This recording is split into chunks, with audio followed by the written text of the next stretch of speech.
Good morning students. हम आपका chapter पढ़ रहे थे, chapter 6 government at the centre. अभी तक हमने पार्लियामेंट के बारे में पढ़ा था। द लेजिस्लेटर क्या होती है, लेजिस्लेटर को हम कार्यपालिका भी बोलते हैं। तो ये जो पार्लियामेंट है वो क्या है?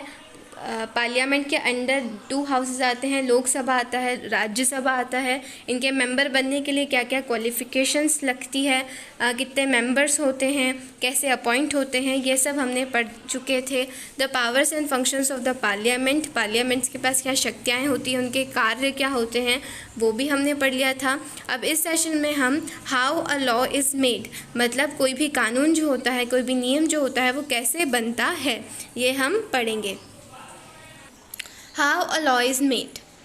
The Parliament makes laws on the subject mentioned in a central list and the concurrent list. Parliament किस पे लॉज बनाती है, किस पे कानून बनाती है? जो भी सब्जेक्ट, जो भी विषय जो होते हैं, जो सेंट्रल लिस्ट और कॉन्करेंट लिस्ट में मेंशन होते हैं, उस पे वो लॉज बनाती है। Before making a law on any subject the executive makes a proposal. This proposal is called a bill. Bills are of 2 types. मतलब किसी भी लॉ को बनाने से पहले, किसी भी सब्जेक्ट्स पे, किसी भी विषय पे कानून बनाने से पहले जो भी एग्जीक्यूटिव्स होते हैं, एग्जीक्यूटिव्स मतलब प्राइम मिनिस्टर या फिर प्रेसिडेंट या फिर कैबिनेट मिनिस्टर्स जो होते हैं, वो लोग एक प्रपोज़ल रखते हैं जिसे बिल बोलते हैं। ठीक है, बिल जो होते हैं वो 2 टाइप्स के होते हैं, ऑर्डिनरी बिल और money bill. Ordinary bill can be introduced in either house of the parliament by the minister. जो ऑर्डिनरी बिल होता है वो कोई से भी हाउस में, या तो लोकसभा हो या राज्यसभा हो, कोई से भी हाउस में इंट्रोड्यूस कर सकते हैं पार्लियामेंट बाय द मिनिस्टर। किसी भी हाउस में, किसी भी पार्लियामेंट में, किसी भी हाउस में मिनिस्टर के द्वारा ये बिल को रखा जा सकता है। Such bills are known as government bill, और इन्हें गवर्नमेंट बिल भी बोला जाता है। ऑर्डिनरी बिल बोलते हैं और गवर्नमेंट बिल भी बोला जाता है। When any members other than a minister introduce a bill it is known as private bill. और मिनिस्टर के सिवा अगर कोई और दूसरा मेंबर अगर किसी बिल को रखता है, इंट्रोड्यूस करता है, तो उसे प्राइवेट बिल बोला जाता है। This bills are introduce after taking the consent of the speaker और चेयरमैन। तो हमने देखा है पार्लियामेंट की जो सिटिंग होती है उस पर बीच में जो होते हैं, सबसे ऊपर एक चेयरमैन बैठे होते हैं, जो स्पीकर होते हैं वो चेयरमैन होते हैं, वो बैठे होते हैं। तो उनसे परमिशन लेने के बाद ये बिल इंट्रोड्यूस करते हैं। Only the finance minister can introduce a money bill after getting the consent of the president in a Lok Sabha. लेकिन जो मनी बिल जो होता है वो कोई ऑर्डिनरी मिनिस्टर जो होते हैं वो से नहीं कर सकते। मनी बिल जो होता है वो सिर्फ जो फाइनेंस मिनिस्टर होते हैं, जो फाइनेंसेस मिनिस्टर होते हैं, जो वित्त मंत्री जिसे कहते हैं, वो होते हैं, वही मनी बिल को इंट्रोड्यूस कर सकते हैं। और तब कब कर सकते हैं? जब उन्हें प्रेसिडेंट, लोकसभा में ही होता है ये, राज्यसभा में ये मनी बिल पास नहीं होता। मनी बिल जो होता है वो कहाँ पर इंट्रोड्यूस किया जाता है? वो केवल लोकसभा में इंट्रोड्यूस किया जाता है, और प्रेसिडेंट की परमिशन लेके इसे सिर्फ फाइनेंस मिनिस्टर ही इंट्रोड्यूस कर सकते हैं। अब इसके बाद इंट्रोड्यूस हो गया बिल, जो भी हमें बिल रखना था, जो भी रूल हमें बनाना था कंट्री में, उसका पहले बिल, एक प्रपोजल रखते हैं जिसे बिल बोलते हैं। तो बिल इंट्रोड्यूस कर दिया, ठीक है। अगर वो ऑर्डिनरी बिल है तो फिर किसी भी मिनिस्टर ने कर दिया, या फिर किसी प्राइवेट बिल कर दिया, या फिर अगर मनी बिल है तो मनी बिल सिर्फ फाइनेंस मिनिस्टर करेंगे, और कहाँ करेंगे? सिर्फ लोकसभा में ही कर सकते हैं। तो ऑर्डिनरी बिल या मनी बिल। उसके बाद क्या होता है? The first reading of the bill. तो जो भी बिल है उसकी फर्स्ट रीडिंग होती है, ठीक है। फर्स्ट रीडिंग में क्या होता है? After getting the consent of the speaker chairman of the house a member can introduce a bill. जब चेयरमैन होते हैं और जो स्पीकर होते हैं उनकी परमिशन लेने के बाद जो भी मेंबर है, ठीक है, लोकसभा या राज्यसभा के, वो बिल को इंट्रोड्यूस करते हैं। The member reads the title of the bill. तो सबसे पहले जो भी मेंबर्स होते हैं, जितने मेंबर्स, वो टाइटल को पढ़ते हैं, क्या वो बिल किस बारे में है। A copy of a bill is distributed among the members present. और जो भी कॉपी होती है, जो भी बिल होता है उसके बारे में जो सब कुछ लिखा होता है, उसकी कॉपी जो होती है, मतलब वो सारे जो मेंबर्स होते हैं उनको डिस्ट्रीब्यूट कर दी जाती है। अगर आप पार्लियामेंट का सीन देखेंगे तो सबके पास बहुत सारे पेपर्स होते हैं उनके सामने, ठीक है। तो वो पेपर्स में वो जो बिल होता है उसकी सारी जो भी बिल है उसकी जो कॉपीज़ है वो डिस्ट्रीब्यूट कर दी जाती है सब मेंबर्स को। The proposal of this bill is publish in a government gazette of the central government. फिर जो भी proposal of the bill is publish in a government gazette of the central government. तो जो सेंट्रल गवर्नमेंट होता है, जो भी bill होता है वो central government. Normally a bill is not debated at this stage. तो ये जो स्टेज होता है, first reading of the bill होती है, तब कोई भी डिबेटेड, कोई बातचीत या फिर कोई बहस नहीं होती है इस बिल पर। This is known as the first reading. इसमें सिर्फ इंट्रोड्यूस किया जाता है बिल को, तो इसको क्या कहते हैं, first reading of the bill कहा जाता है। फिर होती है second reading. Second reading. In the second reading, at the first stage, a general discussion is held and it is either referred to a committee or circulated. At the second stage, a detailed clause by clause discussion is held. फिर second reading में क्या होता है, second reading at a first stage पे क्या होता है, a general discussion. मतलब जनरल डिस्कशन होता है कि बिल किस बारे में है, क्या क्या कितना बजट होगा इस बिल का, क्या क्या इम्पैक्ट आएंगे इस बिल के बाद, ये कोई ये जो नया बिल आ रहा है, ये जो नया नियम बना रहे हैं, वो किसी के राइट्स को वॉयलेट तो नहीं कर रहा है, किसी के नागरिकों के अधिकारों को छीना तो नहीं जा रहा है। ये सब चीज़ें डिस्कस होती है, जनरल डिस्कशन होता है। फिर ये जो इसकी फर्स्ट स्टेज में तो एक जनरल डिस्कशन होती है। फिर सेकंड बिल में भी एक सेकंड स्टेज होती है जिसमें डिटेल्ड डिस्कशन होती है। मतलब हर चीज़ को डिस्कस किया जाता है, क्लॉज बाय क्लॉज, मतलब खंड बाय खंड हर चीज़ को देखा जाता है, उस पर डिस्कशन होता है। उसके बाद होती है थर्ड रीडिंग। थर्ड रीडिंग में क्या होता है, in the third reading the bill is moved for a final approval. Third reading में क्या होता है कि जो the bill is moved for the final approval, मतलब फाइनल अप्रूवल की बस ये पूरा डिसाइड हो गया है क्या करना है, इस पर डिस्कशन भी हो चुके हैं, बहुत सारे डिबेट्स भी हो चुके हैं। फिर फाइनल अप्रूवल के लिए ये भेजा जाता है। The bill as a whole is put to vote. If pass by a simple majority in the house it is send to the other house. फिर क्या होता है कि उस पर वोट होता है, जो भी बिल हुआ उस पर डिबेट्स हुए हैं, डिबेट्स के बाद उस पर वोट किया जाता है कि कितने जो मेंबर्स हैं लोकसभा या फिर राज्यसभा के उससे एग्री करते हैं, तो वोट होता है। वोट होने के बाद एक सिंपल मेजोरिटी के साथ, सिंपल मेजोरिटी का मतलब होता है कि जैसे 545 मेंबर्स हैं, ठीक है, लोकसभा जैसे राज्यसभा के 250 मेंबर्स हैं। अब वो 250 मेंबर्स का में से आधे मेंबर्स उस आधे से और प्लस 1 मेंबर्स उससे एग्री करने चाहिए। मतलब 250 का अगर हम हाफ करेंगे तो मतलब कम से कम 125 मेंबर्स उस प्लस 1 मतलब 126 मेंबर अगर उस चीज़ से एग्री हो रहे हैं तो मतलब सिंपल मेजॉरिटी है और वो बिल दूसरे हाउस में पास हो सकता है। अगर लोकसभा में इंट्रोड्यूस हुआ है तो फिर वो राज्यसभा में जाएगा, अगर राज्यसभा में इंट्रोड्यूस हुआ है तो वो लोकसभा में पास होगा। मतलब दोनों जो सभा होती है, राज्यसभा और लोकसभा, दोनों हाउसेस में वो बिल पास होता है। After the bill is sent to the other house, it goes through all the 3 stages as mentioned above.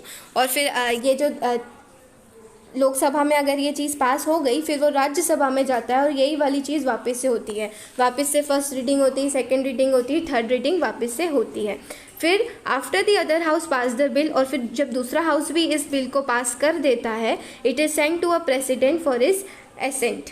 फिर उसके बाद इसे प्रेसिडेंट के पास भेजा जाता है, जो राष्ट्रपति होते हैं उनके पास भेजा जाता है उनकी साइन के लिए। The bill become a law after it is signed by the president. और जो भी बिल है जब दोनों हाउसेस से वो पास हो गया है उसके बाद ये जो बिल होगा वो प्रेसिडेंट के पास जाएगा और जब प्रेसिडेंट उस पर साइन कर देंगे उसके बाद ये जो बिल होगा वो कानून नियम बन जाएगा। This law is then publish in a union government gazette, उसके बाद जो यूनियन गवर्नमेंट की गैजेट जो होती है इसमें ये लॉ को पब्लिश किया जाता है. However, if there is a disagreement in the other house or if it does not consider the bill for 6 months, the president may convene a joint sitting of both the house. A joint sitting is prescribed over by the speaker of the Lok Sabha. फिर क्या होता है, ज़रूरी नहीं है कि सब members agree करें, दोनों जो हाउस है राज्यसभा लोकसभा दोनों में बिल पास हो जाए, ये नेसेसरी नहीं है. डिसएग्रीमेंट्स होते हैं, तो डिसएग्रीमेंट्स अगर होते हैं और अगर दोनों हाउसेस से अगर वो पास नहीं हो पाता है तो उसके बाद क्या करते हैं, जो प्रेसिडेंट होते हैं वो दोनों हाउसेस की एक जॉइंट मीटिंग बुलाते हैं. लोकसभा राज्यसभा दोनों के मेंबर्स की एक जॉइंट मीटिंग बुलाते हैं और इसका जो अध्यक्षता होती है वो कौन देखता है, लोकसभा के जो स्पीकर होते हैं वो इसको कंडक्ट करते हैं. और फिर the bill is deemed to have been passed by both the house if at the joint sitting the majority of the member present support it. उसके बाद फिर इस बिल पास हो जाता है अगर लोकसभा राज्यसभा के दोनों मेंबर्स हैं, तो इधर दोनों मेंबर्स में से जो मेजॉरिटी ऑफ द मेंबर्स इस के लिए हाँ कर देते हैं, उसके बाद ये बिल पास हो जाता है.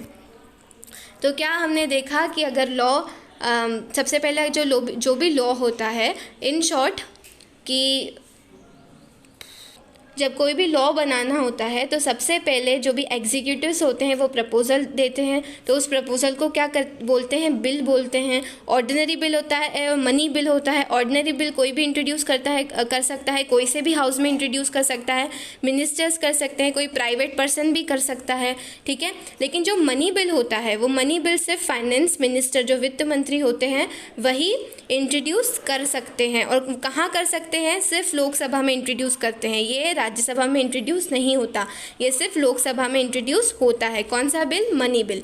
उसके बाद 3 रीडिंग होती है, फर्स्ट रीडिंग होती है, सेकंड रीडिंग होती है और थर्ड रीडिंग होती है. उसके बाद फिर वो दूसरे हाउसेस में भेजा जाता है.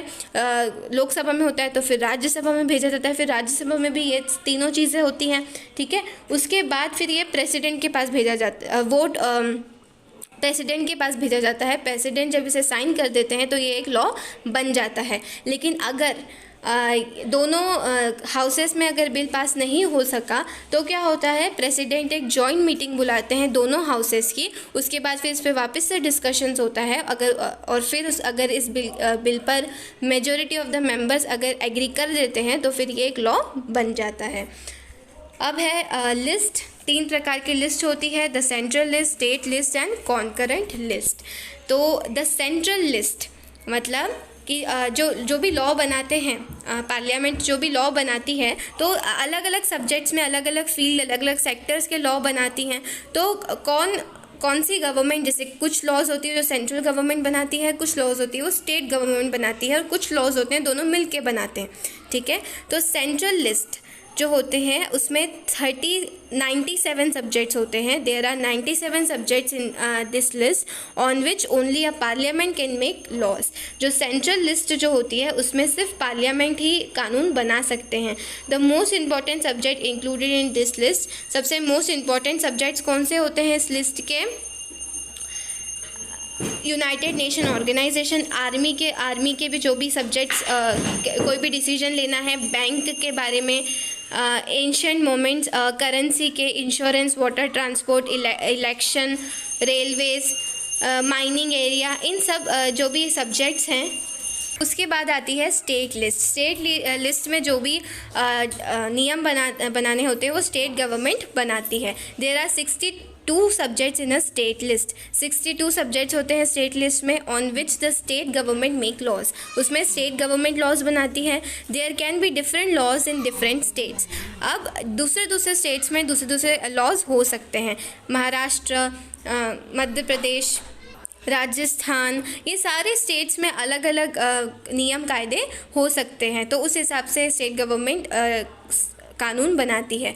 The most important subjects included in this list are, important subjects कौन से होते हैं, roads, justice, local government, health, police, jail, agriculture, entertainments, animal husbandry and irrigation. ये जो भी सब्जेक्ट्स हैं ये जो होते हैं ये स्टेट लिस्ट में आती है और स्टेट गवर्नमेंट इसके नियम बनाती है। इसके बाद होता है the concurrent list. Concurrent list होती है वो सब्जेक्ट्स होते हैं इसमें जो कि सेंट्रल गवर्नमेंट भी देखती है और स्टेट गवर्नमेंट भी देखती है। लेकिन अगर इन दोनों में अगर स्टेट गवर्नमेंट ने कोई डिसीजन ले लिया है, कोई रूल बना दिया है और वो रूल जो है वो सेंट्रल गवर्नमेंट को पसंद नहीं आ रहा है, तो सेंट्रल गवर्नमेंट वो जो रूल है उसको निल कर सकती है, उसे हटा सकती है और उसकी जगह दूसरा नियम बना सकती है। तो सेंट्रल गवर्नमेंट मतलब मेन होती है। There are 52 subjects in the concurrent list. Concurrent list में 52 सब्जेक्ट्स होते हैं on which both the parliament and the state legislators have the power to make laws. उनमें दोनों पार्लियामेंट भी लॉज बनाती है, पार्लियामेंट मतलब राज्यसभा और लोकसभा, और स्टेट लेजिस्लेटर मतलब जो स्टेट गवर्नमेंट है वो भी उस पर कानून बनाती है। However the laws passed by the centre on this subject shall prevail over the laws passed by the state legislators. लेकिन जो स्टेट गवर्नमेंट अगर किसी सब्जेक्ट पे रूल बनाया है और स्टेट गवर्नमेंट ने भी बनाया है और सेंट्रल गवर्नमेंट ने बनाया है, तो जो सेंट्रल गवर्नमेंट ने जो बनाया है वही फॉलो होगा। Subject under central state government. अब ये जो सब्जेक्ट्स होते हैं जैसे electricity, marriage and divorce, newspaper, education, adoption and inheritance, punishment method, price control, industrial dispute, labour welfare, industry, forest environment, irrigation, ये सारे सब्जेक्ट्स पे दोनों मिलकर नियम बनाते हैं। ठीक है, इस टॉपिक के साथ आपका जो ये चैप्टर है वो कंप्लीट हो चुका है पूरी तरीके से। अब हम आपका दूसरा चैप्टर पढ़ेंगे दूसरे सेशन में। तब तक के लिए thank you and have a nice day.